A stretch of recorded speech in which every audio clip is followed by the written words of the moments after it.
નામ ગોપાલ ઠાકુર, મદદનીશ સરકારી વકીલ, ખેડા જિલ્લો નડિયાદ. આજે નડિયાદના મહેરબાન ચોથા એડિશનલ ડિસ્ટ્રિક્ટ જજ એસપી રાહતકર સાહેબે કરપ્શનના કેસમાં 4 વર્ષની સખત કેદની સજા કરી છે. કેસની વિગત જોવામાં આવે તો ગોવિંદભાઈ દેવાભાઈ પરમાર, જેઓ સિનિયર ક્લાર્ક કાર્યપાલક ઇજનેર માર્ગ અને મકાન નડિયાદ કચેરીમાં વર્ગ 3 તરીકે ફરજ બજાવતા હતા. તેઓએ સને 2015ની સાલમાં ફરિયાદી પાસે તેઓના બિલના નાણાંના કેશ કરાવવા માટે ₹3500ના લાંચની માંગણી કરેલી હતી. જે અંગે ફરિયાદીએ એસીબીમાં ફરિયાદ કરતા તેનું છટકું ગોઠવવામાં આવેલ. જે છટકાના કામે આરોપીએ ફરિયાદી પાસેથી ₹3500 લીધેલા. જે રકમ આરોપી પાસે ડિમાન્ડ, રિકવરી અને એક્સેપ્ટન્ટ કરેલા, જે રેડિંગમાં પકડાઈ આવેલ.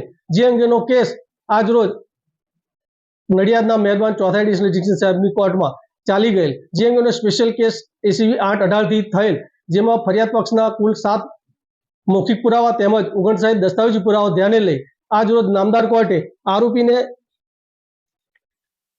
લાંચ રૂશ્વત ધારાની કલમ 7ના ગુનાના કામે 3 વર્ષની સખત કેદની સજા તથા ₹5000નો દંડ ન ભરે તો વધુ 1 માસની સાદી કેદની સજા કરેલ છે.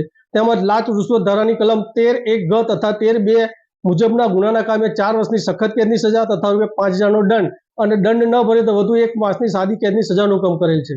રોજબરોજ જે ભ્રષ્ટાચારના ગુનાઓ વધી રહ્યા છે તે માટે અને સરકારી કર્મચારીઓ જે લાંચ લે છે એના કારણે જે હાલમાં રોજબરોજ ખૂબ ગુના વધતા હોય, નામદાર કોર્ટે સખતમાં સખત સજા કરી અને સમાજમાં એક દાખલો બેસે તે અંગે 4 વર્ષની સજા કરી અને આજ રોજ તેઓને કસ્ટડીમાં લઈને જેલમાં મોકલવાનો હુકમ કરેલ છે.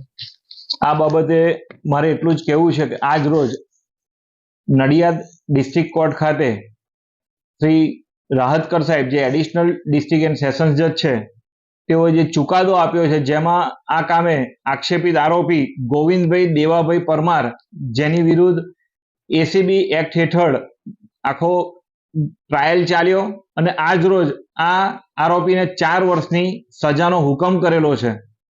સમાજની અંદર જે લોકો સરકારી પદ ઉપર બેઠેલા છે અને જે લાંચ લેવાનું કૃત્ય કરે છે, આ ભ્રષ્ટાચારીઓ માટે આજે જે કોર્ટે જે ચુકાદો આપ્યો છે એ ખૂબ જ ચેતવણીરૂપ છે.